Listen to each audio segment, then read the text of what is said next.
On Wednesday, Donald Trump felt the need to once again remind the world that he's a very intelligent person. On the South Lawn of the White House, when reporters approached him, they essentially were asking about his lack of civility, both on Twitter and in person, when dealing with members of his own party and members of the opposition party. Here is what Trump replied to those reporters' questions with. He said, "Well, I think the press makes me more uncivil than I am. You know, people don't understand. I went to an Ivy League college. I was a nice student. I did very well. I'm a very intelligent person." Okay, first and foremost, Mr. Trump, if you are in fact a very intelligent person, you don't have to go around reminding people of that because your words and actions will do the talking for you. Second of all, did you ever get around to challenging Rex Tillerson to that IQ test? Did that ever happen? Because I am dying to know the results of that. Furthermore, this is about the third or fourth time in just the last 18 months that Donald Trump has had to come out and remind people that he is a very intelligent person. He's got a very good brain. Those were his words, a very good brain. At one point, he told us that. No, you don't. And I don't know how to really sugarcoat that any better.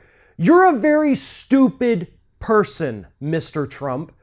How do we know this? Well, because we can listen to you, because we can watch you. We can see how you act and react in certain situations, and you have never done a single thing as president or candidate or hell, even as a businessman, that would indicate that you have any kind of intelligence that would make you stand out from the rest of the country. Now, I'm not saying there's something, lacking in your intelligence.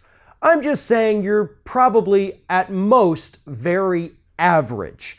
I would like to go a little further than that, but I'm going to keep it civil here.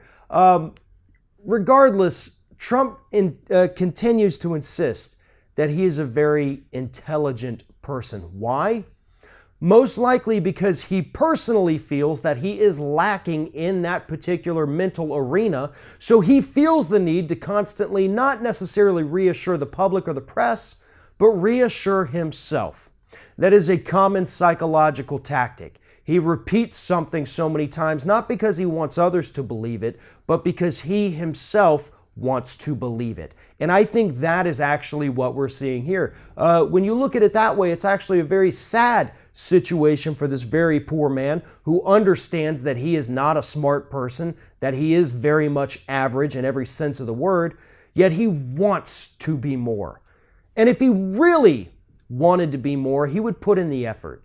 You know, just because you went to an Ivy League college doesn't make you a genius. It doesn't even make you intelligent. I mean, hell, we saw that with George W. Bush. We have seen plenty of examples throughout all of history of people who went to Ivy League colleges. Some of them turned out to be serial killers. Some of them turned out to be rapists. Some of them turned out to be astrophysicists. It doesn't matter where you go to school. You can still be an idiot or a psychopath or a genius either way. So stop trying to convince the world that you're an intelligent person by just saying you're an intelligent person. You want us to think you're smart? Clean up your Twitter feed.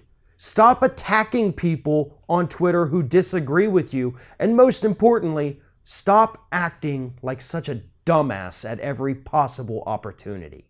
Thanks for watching. And if you like what you see here on Ring of Fire, we encourage you to subscribe to our channel.